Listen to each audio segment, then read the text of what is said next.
In a remote town in the mountains of Eastern Europe, an ancient and dark mystery loomed over the residents.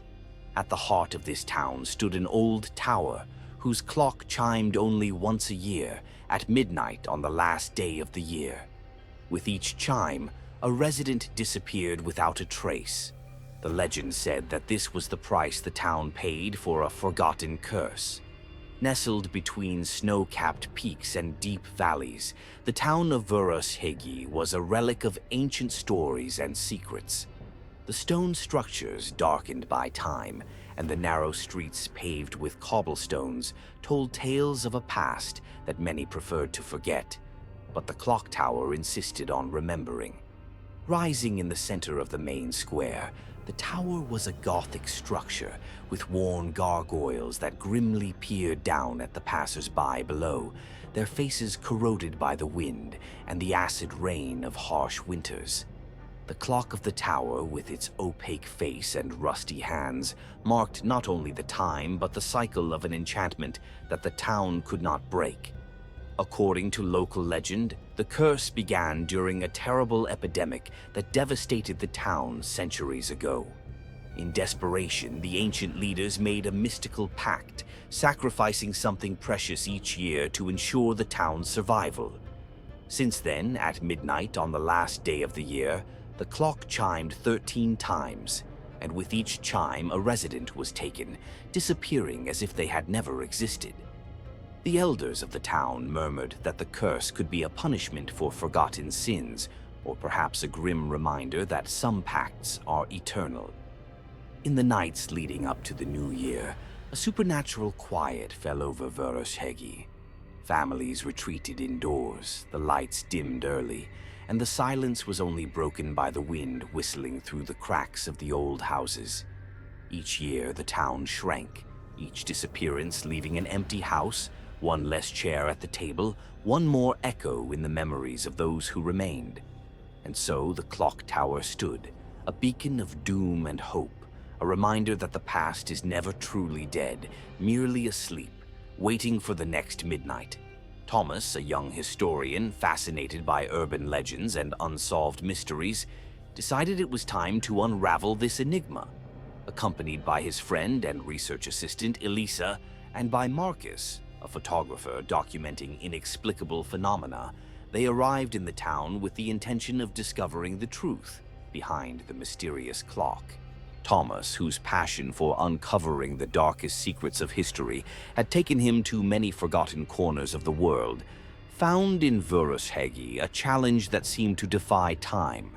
With his eyes always shining with curiosity, he saw in that clock tower not just an architectural landmark, but a portal to a past that few had the courage to explore. Elisa, intelligent and methodical, shared this passion, though she was more cautious and always reminded Thomas of the shadows that such mysteries might conceal.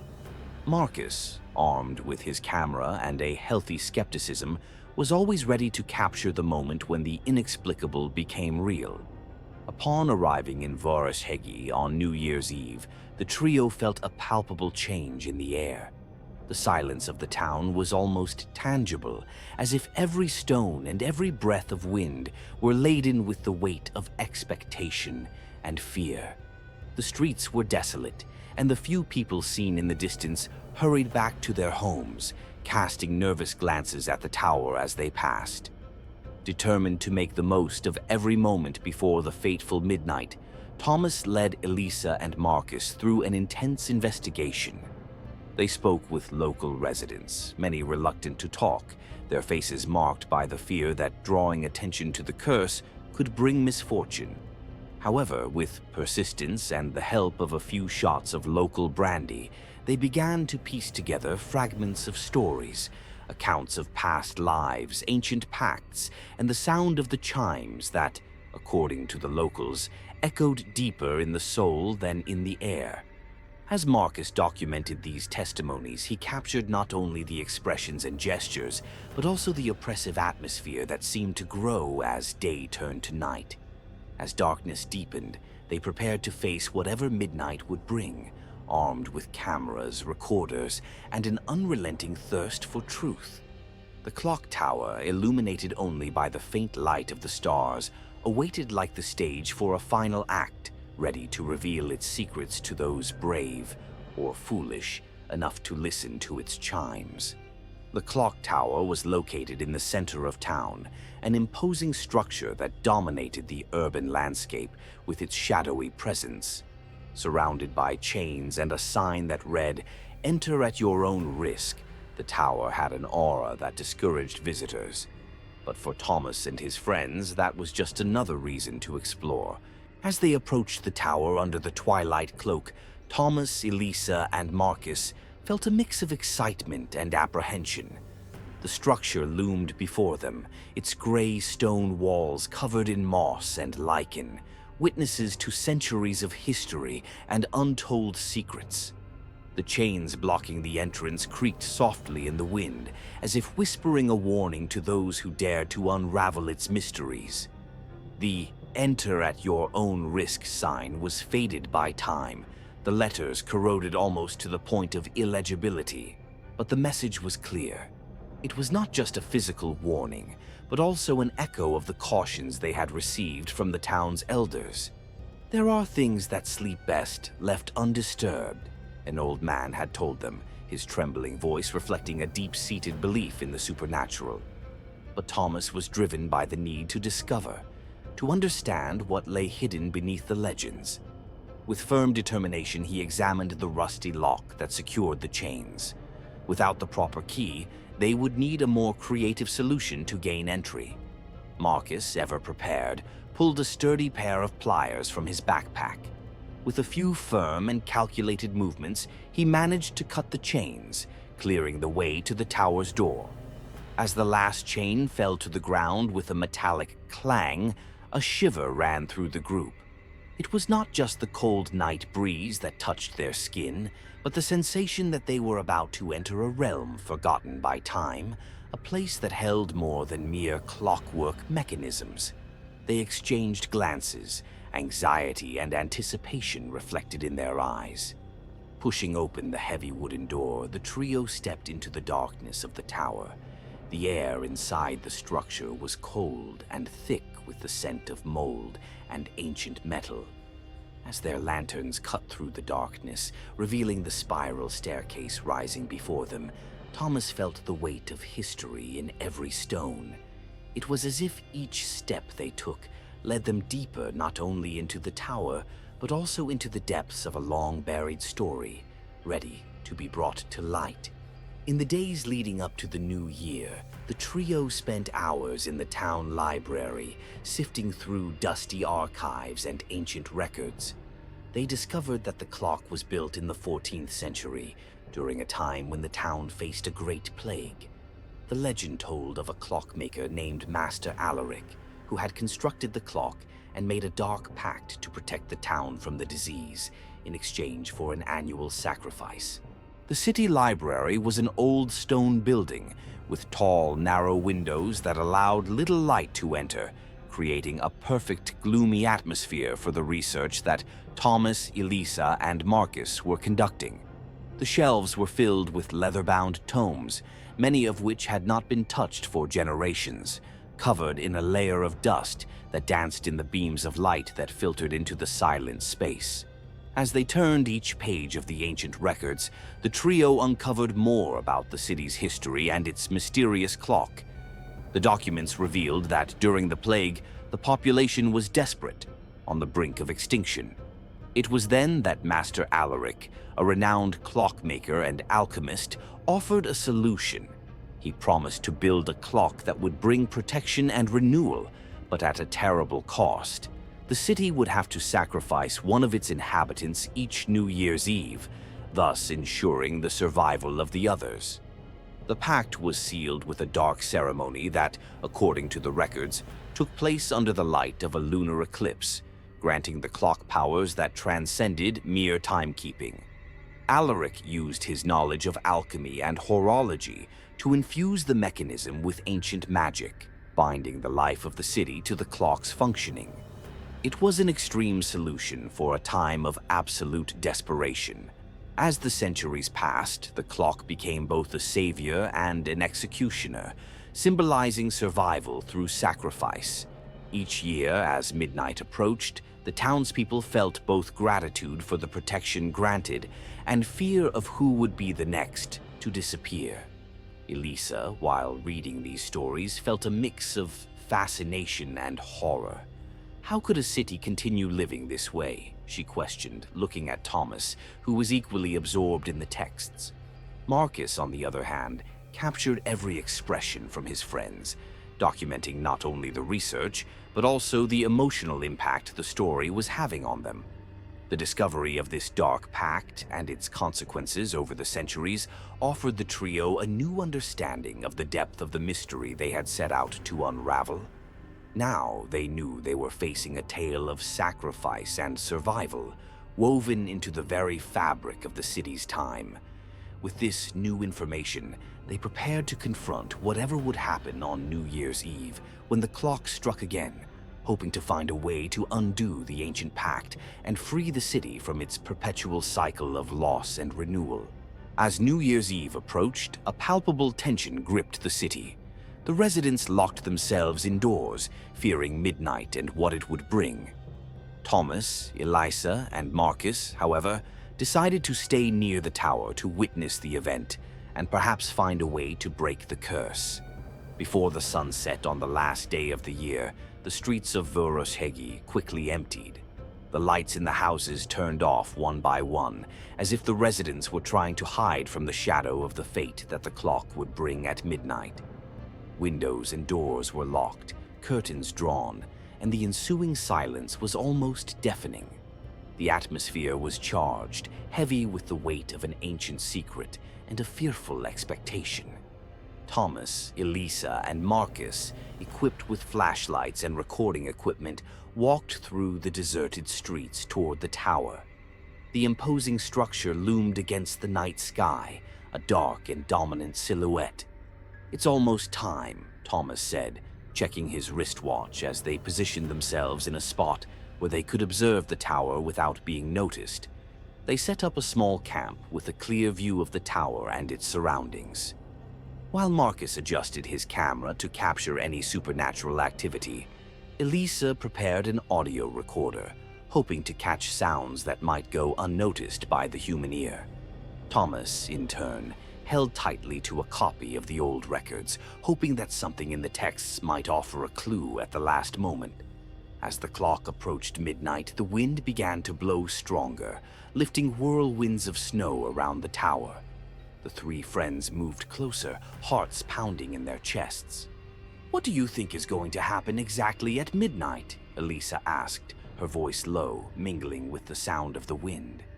"I don't know," Thomas replied, "but if there's any way to break this curse, we'll be here to find out." Marcus nodded, focused on his camera, ready to document whatever the night had in store for them. The tension mounted as the seconds ticked away, and then the first chimes of the clock echoed through the city. 1, 2, 3. Each chime resonated through the empty streets, bringing with it a wave of mysterious energy. Thomas, Elisa, and Marcus felt their skin prickle with each sound that cut through the cold night, their minds alert for any change, any sign that could indicate what was to come. On the night of December 31st, with the cold air and a light fog covering the streets, they positioned themselves in front of the tower. As the hands moved inexorably toward midnight, the silence was almost tangible. And then, the clock began to chime, its deep and resonant sound spreading through the city. The darkness enveloped the city like a heavy cloak that night of December 31st. The cold was biting, and the fog that crept along the streets gave the city a ghostly appearance, as if it were breathing slowly before the inevitable. Thomas, Elisa, and Marcus were silent, their bodies almost motionless as they watched the clock tower. Each of them was lost in their own thoughts, aware that they were about to witness something few dared to see up close. The clock, with its ancient and rusty hands, seemed to resist time as it moved inexorably toward midnight. The tension in the air was palpable. The three friends could feel each second passing, each tick-tock echoing in their ears like a countdown to the unknown. The silence of the city was so dense that it felt like it was pressing against them, almost suffocating. There was not a single sound except for the faint rustling of the fog brushing against the ground. And then the first chime. The deep and resonant sound of the clock reverberated through the empty streets, cutting through the fog and spreading across the sleeping city. It was a sound that seemed to come from the depths of time, laden with the history of centuries of sacrifices and inexplicable disappearances. Thomas, Elisa, and Marcus felt the physical impact of the chime, as if the sound were vibrating within them, stirring something primitive and ancestral. With each new chime, the sense of unease grew. The sound was not just heard, but felt, like an invisible shockwave spreading through the city, penetrating walls and closed doors, reaching the hearts of the few who were still awake. With each resonance, the air seemed to grow heavier, the fog denser, as if the city itself were waiting for something terrible. At the 12th chime, something changed. The fog seemed to solidify for a moment, forming indistinct figures that danced around the tower. The tower door, which had been locked and sealed before, began to creak slowly, opening in an almost supernatural manner. A chill ran down the spines of Thomas, Elisa, and Marcus, but none of them moved. They knew this was the moment they had been waiting for, the moment when the truth might finally be revealed. With the tower door now open, a deep and impenetrable darkness beckoned them to enter. The trio exchanged glances, aware that what lay beyond could change everything they knew about the city and themselves. With one last deep breath, Thomas took the first step toward the entrance, followed by Elisa and Marcus. With each step they took, the sound of the chime still reverberated in their ears, a reminder that time for them was about to become something more than just a count of seconds. Driven by a force that seemed to pull them inside, they entered the tower. Inside the tower was a labyrinth of clocks of all kinds, each marking a different time, their ticking filling the air with a strange cacophony. In the center of the main room stood a large book, open on a pedestal. The book, bound in black leather, contained the history of the city and the pact of Master Alaric. As Thomas and Elisa read, Marcus documented everything with his camera. The text revealed that the only way to break the curse was through a new sacrifice, this time voluntary and made by someone who knew the whole truth. Understanding what this meant, Elisa, without hesitation, offered herself as the sacrifice. She believed that her action would not only save the city, but also give everyone a new beginning. With tears in his eyes, Thomas tried to dissuade her, but Elisa was determined. She recited the words of the pact, and an intense light filled the room. When the light dissipated, Elisa had vanished. Thomas and Marcus, deeply shaken, left the tower as the first rays of sunlight of the new year cut through the fog. They knew the cycle had been broken, but the price was painful. Years later, Thomas returned to the city, now free from the curse. In the place where the clock tower had stood, there was now a garden, and in the center a statue of Elisa. She was remembered as the heroine who sacrificed her life for the greater good. If you felt a chill from the story of the midnight clock and the mysterious curse of VörösHegy, don't forget to give this video a like and share it.